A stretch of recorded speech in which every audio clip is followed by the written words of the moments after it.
Hi Hello Hello Hi สวัสดีพ่อแม่พี่น้องทุกคนวันนี้จะพาท่านมาเล่าเบิ่งสภาพการน้ำท่วมหลังจากที่ว่าฝนตกแต่เมื่อคืนลงมาเนาะก็ถือว่ามีหลายบ่อน้ำท่วมขังน้ำล้นเขายาวโคงเหือนทางท่วมถนนหนทางมื้อนี้จะพาท่านมาเลาะเบิ่งเด้อว่ามันสิเป็นจังไดไปเบิ่งกันเด้อ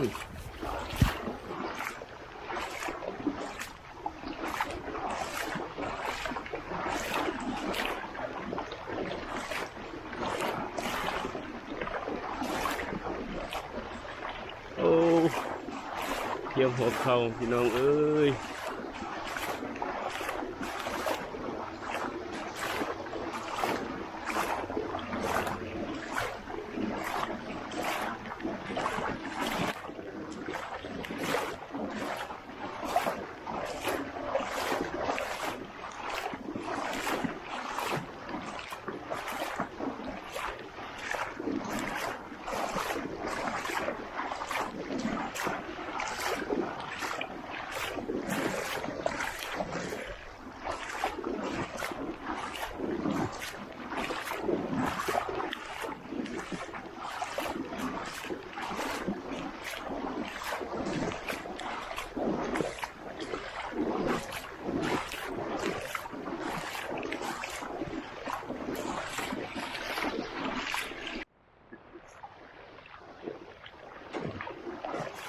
โอ้เส้นทาง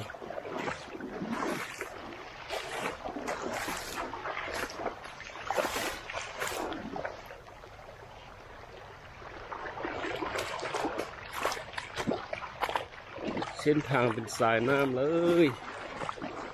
พี่น้องเอ้ยเฮ็ดจังไดวันนี้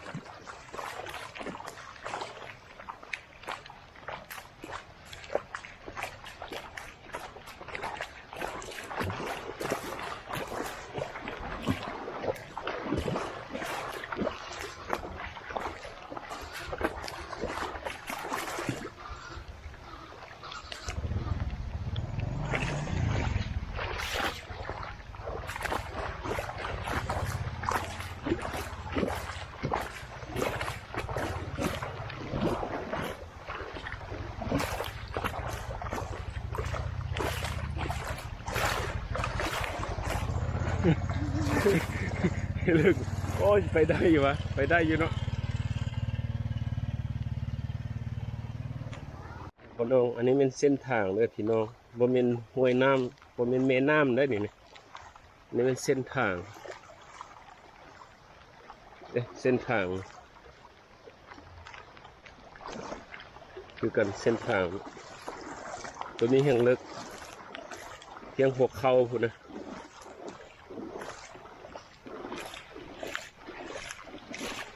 ตัวนี้ฝนกำลังตกหนักคือกันเนาะ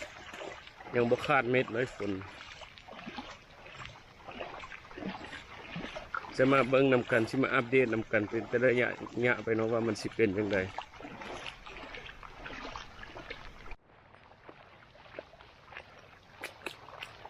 ปัญหาก็คือว่าฝนยังบ่เซาเม็ดเนาะฝนยังตกแห้งอีกถ้าว่าตกอีกหมดมือมันเกิดอย่างขึ้นเนาะเงินผู้ใดตามตอนนี้ก็เริ่มท่วมแล้วนี่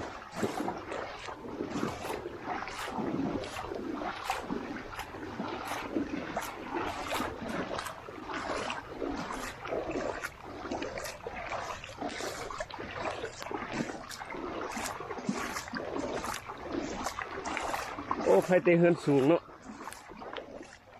ฮะ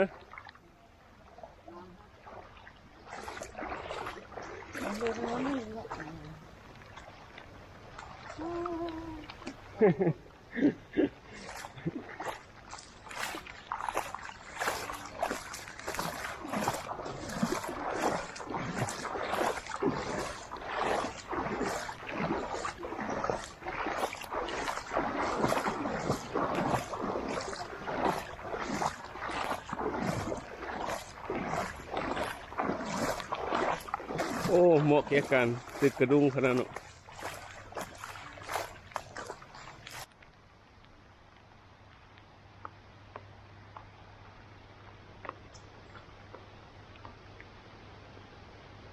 ขึ้นอยู่วะป่า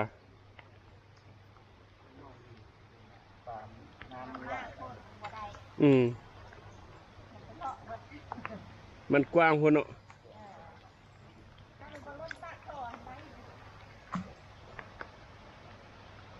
ก็ได้อยู่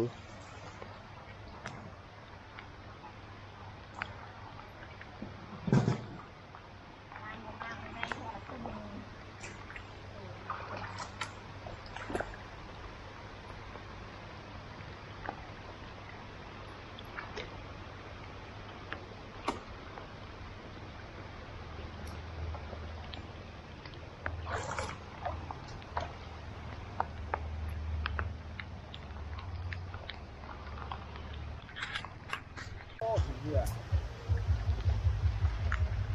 นี่เหรอวะ ได้บ่ พุดเดียวนะ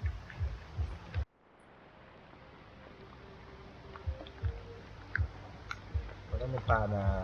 อันนี้น้อยบางราย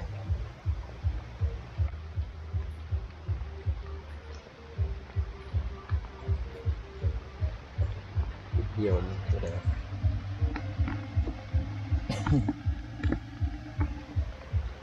มันจับไปกินไม่ได้หรอกเนี่ย มันท่วมหมดอ่ะน้องไง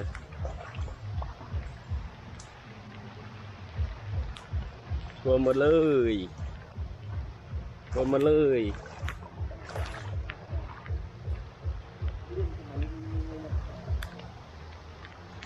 นักขึ้นปลาลิ้นเลยขึ้นมา มันรูมขึ้นมาเทิงเลยเนาะมันลิ้นน้ำนี่พี่น้องนะเพียงพวกเขาคุณนะ